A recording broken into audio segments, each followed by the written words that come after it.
part of what it means to be British.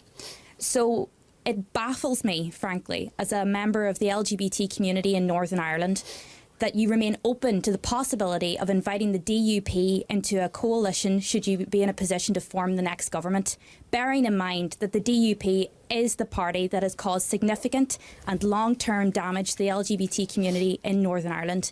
This party has had MPs and elected representatives who have blamed gay people for Hurricane Katrina, voted consistently against government bills to prohibit discrimination on the basis of sexual orientation. They've called Pride repugnant. They've consistently blocked motions for marriage equality and uphold a gay blood ban, and currently are putting forward the Conscience Clause bill. Now, I'd like to know, is staying in office more important than the LGBT community in Northern Ireland, a country of which you are Prime Minister? And will you vow today, out of respect to the LGBT community, to rule out the possibility of coalition with this party that has caused us so much harm and damage? Well, first of all, I don't want to form a coalition with anybody. What I want to do in 15 days' time is form a Conservative majority government. Let's not nitpick, though. We're talking about the DUP supporting you with votes, aren't we? OK, but let's be clear. I've got a very strong track record of standing up for the rights of gay and lesbian people in our country. As Conservative Prime Minister, I introduced a bill for equal marriage. I'm very proud that we did that.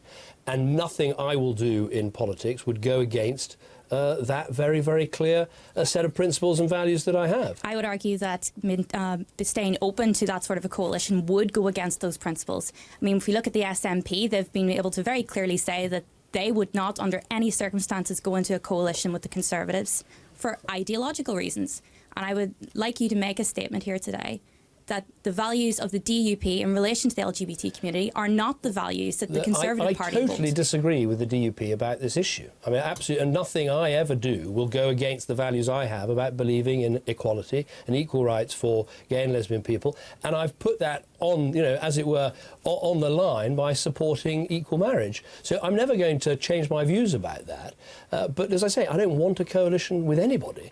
I certainly rule one out with the SNP because the fact is they want to break up our country, and I don't think you can form any sort of alliance with people that don't even believe your country should exist. But I couldn't be clearer. I totally disagree with the DUP, and they will never change my mind about these views, which I hold very strongly. Is the breaking up of a country a stronger ideological point than the rights of LGBT people? Well, because they're both ideological points, Prime Minister. What I'm saying is that there's nothing I would do to change the approach that I've taken to the equality for gay and lesbian people in Britain. I couldn't be clear about that. Invite the DUP into a coalition. I don't want a coalition with anybody, but it does seem to me. But you're open to it, sir. No, I'm not open to coalitions. I don't want coalitions. With the DUP? I don't want any coalitions. I want. Look, there's an election coming in 15 days. You're going to have to have somebody. You're not going to win. I know you're going to say. You keep saying so. You seem to know. You seem to know the outcome of the election. Also, how do you know? So we've got some God-given right to declare what the election is. I bet you £1,000 you don't win a majority. I'm not going to start taking bets, but there is every opportunity in the next 15 days for there to be a majority government. And I think I've got a perfect right to fight for that majority government. What I'm saying very, very clearly is nothing I do will ever undermine the belief I've got in the importance of equality for gay and lesbian people. And I've got a track record of that as Prime Minister of this country. You just tweeted this afternoon a little video of Alex Salmond at a meeting in Scotland making a joke about writing Labour's budget. It's a pretty extraordinary video. Have you seen it? I have. He's basically saying, I'm going to write Labour's budget. It's jokes that he's going to write Labour's budget. I'm not sure that's the case, actually. Everyone laughs. Well, there's a very serious point here, which is if you have... Because, look, there's a fact happening in this election. Labour are getting wiped out in Scotland by the SNP. That is not my responsibility. That just seems to be happening. If that does happen, you have got this danger of an Ed Miliband government with the SNP calling the shots. And that worries me because the SNP, they don't come down to Westminster to think, let's make a success of the United Kingdom. They come down to try and break up the country. Now, that is very worrying. To everybody in Scotland listening and watching on the iPlayer that's going to vote SNP, they're not voting SNP because they want what you've called this toxic combination. They're voting SNP because they want an SNP MP. They've got every right. They've got every right to vote for what they want. But I think that the people in the rest of the United Kingdom do have the right to ask, what would an SNP influence on A government B, given that they don't want the rest of the country to be a success. In fact, they don't actually want the rest of the country to exist. What So would it's a a real DUP concern. influence on the country be? If you as I said, validate their opinions by giving them a stronger... I will never, let me give you this counter, I will never validate the DUP's opinions on these issues. I profoundly disagree with them, and I've got a track record of Prime Minister. I didn't listen to the DUP when I introduced the Equal Marriage Bill. I introduced the Equal Marriage Bill because I thought it was the right thing to do. So if, in a hypothetical situation, we're open to the possibility that the Conservatives might have to go into a coalition, will you either put pressure on them to start supporting the rights of the LGBT community, or will you rule out the possibility altogether? Any government I lead, if I am You're not giving me a direct answer. Well, it is a direct Minister. answer, because if I'm Prime Minister after the next election, I will continue with equality for gay and lesbian people. And nothing, no... What about the T? Because she said the LGBT. Indeed. Do you know what the T stands for? Yes, I do, transgender. Absolutely. Why are you going on? Sorry to interrupt, but I'm a bit sick. Let's hang on. Let's get a microphone here. This is Jack, Prime Minister. Fair point. No, I do. I know exactly. So it is... Sorry to interrupt, but you kept saying a lesbian and gay, and actually transgender people are just as important. I was born female and I transitioned at the age of 16, and it makes me very angry to know that even the Prime Minister is sat there voicing the points of lesbian and gay people, but you don't say transgender. You're quite right. I should have done. So why don't you just say LGBT like she did? LGBT. There we are. I was getting annoyed with you saying the SNP stuff, so I just thought I'd interrupt. Sorry about that. Fair point. My apologies for that. I was trying to give it a very direct answer. While we're talking equal rights, shall we talk about feminism? Are you a feminist? By meaning, should women have equal rights and equal pay and equal opportunities? Yes. Is it morally right to charge tax on tampons? I mean, I wish we could get rid of this. There's a real problem. You Well, you can't. No, well, absolutely can. Well, there's a problem. It's really. I think you've probably had this. You've done this on a previous Live Lounge. There's a problem with getting rid of VAT on certain individual issues because of the way this tax is regulated and set in Europe. Because so the way HMRC thinks that tampons are luxury items. No, it's not that. I wish. Look, I'll tell you, as Yes, Prime it is. Minister, That's exactly what it is. It isn't, because if it was like that, I would do it tomorrow. Well, good news. Right. It is like that, and you can do it tomorrow, so we'll look forward to very it. sadly to say you're wrong. I wish it was the case. If it was, I would have done it. So it's nothing to do with HMRC's classification of tampons as luxury goods? It's not. His decision, is it? The trouble with VAT is that there are certain... Well, I'm afraid this is something that is set by the EU. On this case, I regret to say, there's a European Union element to VAT, which makes it very difficult to change. Well, it's not in charge of the rates of VAT we set, but changing VAT on individual items is very difficult because of this. I'm not being funny, like, you're the Prime Minister. I know. Look, sorry, we haven't got a microphone on Jack. He's making the point that you're the Prime Minister. It's very Prime Minister, frustrating. I'm voting for you to be the leader of my country, and yet Europe. So you're telling me I've got to actually look at what Europe's doing? On this We're not issue, America. The question was, is it morally right? Is it morally right? Well, frankly, no. I would No, like of to course live in a it's not. country where these things were not charged VAT on.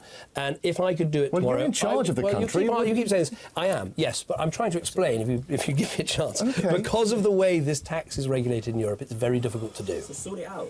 I would like to. Thank you. Sort it out, please, David Cameron has asked. OK. Hi, David. My name's Chris. I'm from York. I just wanted to know why you and your party have chosen not to join the Labour Party in allowing 16 and 17-year-olds who are taxpayers, full-time workers, they can rent property, can join the armed forces, why you have decided not to give them the right to vote. Well, I think it's good to have a debate about this. Up to now, the Conservative Party has taken the view against votes for 16 and 17-year-olds on the basis that 18 is the age of majority for many things, not for everything, as you say, but for many things.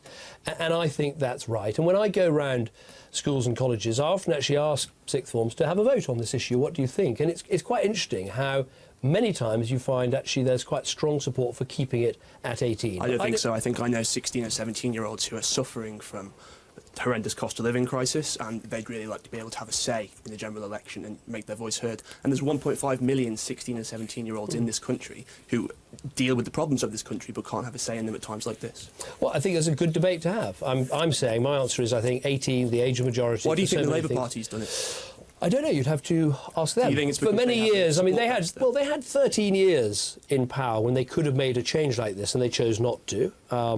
So you'd have to ask them.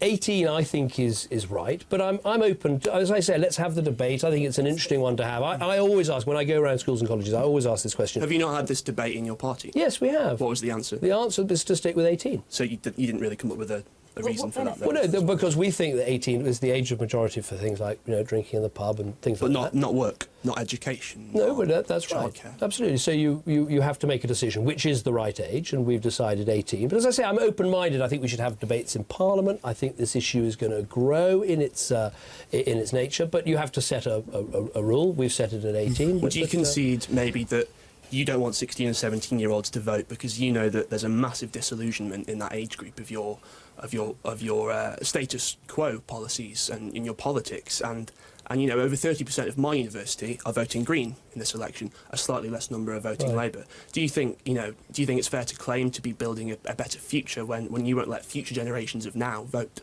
Well, I don't accept that if you gave the vote to 16 and 17-year-olds, they'd all miraculously vote this way or that way. I suspect they'd be like other parts of the population, they'd make their mind up. And I would argue for young people, if you look at what this government's done and what my party stands for, getting more people into work, making sure we got well-funded universities, funding another 3 million apprenticeships in the next Parliament. We've got a very strong programme for young people. I happen to think 18 is the right voting age. It's that's my view. But as I say, you've just listed a lot of things that affect 16 and 17-year-olds. Yeah, why not give them the votes? Yeah, but there are lots of things, obviously, but education policy affects 13 and 14-year-olds. So you have to draw the line somewhere. I'm not saying... Not in a higher education sense where you pay for it, though. Well, no, but you just made the point that you should give people the vote if something affects you. Well, education policy affects people all through their life. Childcare policy. So in the end, you've got to set a point. I think 18 is right. I don't feel religious about it. I'm open to arguments and discussions, as is my party, but 18 is what we put in our manifesto, and that's what we believe. OK, let's have another question. Hi, my name's April and I'm from East London. Hey, April. During your time as Prime Minister, we've seen MPs' wages increase, yet the British people are still being denied a living wage. Is it not time to introduce a living wage to ensure that work actually gives people a decent standard of living? Well, I'm in favour of the living wage. I think companies that can pay the living wage should pay the living wage, and I think it's a good campaign. I think as well as that, we need to see the minimum wage rise, and we've just seen the first... Well, shouldn't the minimum wage be a living wage? What is the point of having a wage that doesn't give you enough to be able to live off of? Well, the point of the minimum wage is to set a level below which it shouldn't fall. And it shouldn't fall below a level in which people have a standard of a decent standard of living. What we have is the Low Pay Commission, who they examine every year what the level of the minimum wage should be so that it doesn't add to unemployment. And they have just raised it from $6.30 to $6.50 and then $6.50 to $6.70. Still a long way off the living Could you live off $6.50 an hour? Could you live off $6.50 an hour? We've seen MPs have an increase in their wages during your term in Parliament. Let me just answer that one because I'm asking the question. Okay, so, sure, okay. Could I you cut live, ministers' pay and froze it for the whole of the Parliament. Yes, but could you live off $6.50? With your kids, your beautiful children, you've got a lovely wife, could you live on a minimum wage? You probably couldn't. And what we're seeing is the government is actually supporting people because they're on a minimum wage and they don't have enough. Now, why should the public purse be paying to support people when actually it's the companies that are employing them that should be paying them a decent standard of living? I think, April, you're making a very strong case, and I've got a huge amount of sympathy with it because you're right. People don't have... Hang on, I'll have a go. Let me have a go. You know how much the living wage is, don't you, Prime Minister? Well, it depends on different parts of the country. Yes. And we pay, for instance... Outside London, then? For instance, Downing Street, actually, we pay the living wage. I want more and more parts of government to do so. Sorry, do you know what living wage is? Well, it's different in different parts of the country. OK, well, outside London? I don't have the figures in my head, but it's more than the living wage. It's different. But I want to answer April's question, because I think it's a really important point. You're absolutely right. People don't have to live alone on the minimum wage because they are getting tax credits and other top-ups, which you're right. We're paying in our taxes for that to happen. And so you put the question absolutely right. Why shouldn't companies have to pay that rather than taxpayers, which is a good argument for raises in the minimum wage, which we're seeing. But I don't want the minimum wage to go up at a rate at which the experts tell me unemployment will increase. And that's why the Low Pay Commission are there. I sometimes find that frustrating as Prime Minister, and I'm sort of saying, please, come on, let's get the minimum wage up faster. I want it to hit £7 and then £8. But the Low Pay Commission are there to advise on the level of the minimum wage that won't get people thrown out of work. But basically, your point is a very, very strong one. The more people that can pay the living wage, the better. We're doing it in Downing Street. Let's hope more. The mayor, the London mayor's doing it in the mayor's office. Let's hope more people. But so what we're just doing very right quickly, now, April, because we are running out of time, I'm very afraid. quick. So what we're seeing right now is that yes, you know, the government, you're paying a living wage. Mayor's office paying a living wage, but there are big companies who aren't paying a living wage. They're not even paying enough taxes. So to say, okay, we're going to expect them to pay a living wage because they can, when they can't pay the taxes that they can pay. Well, we're going it's a bit after them on absurd. that. We're absolutely going after them on that. We have passed a new law called the diverted profit tax. So these companies that don't pay their taxes, we can go after them and get their taxes. Well, I'm afraid, April, I'm really sorry. We have even run got out the of time. questions out of I know, everybody. I'm so sorry sorry. about that. Half an hour goes by very quickly, doesn't it? Thank you very much to David Cameron. Thank you. Thank you very much to you in the live lounge today. Some of these guys are part of a BBC project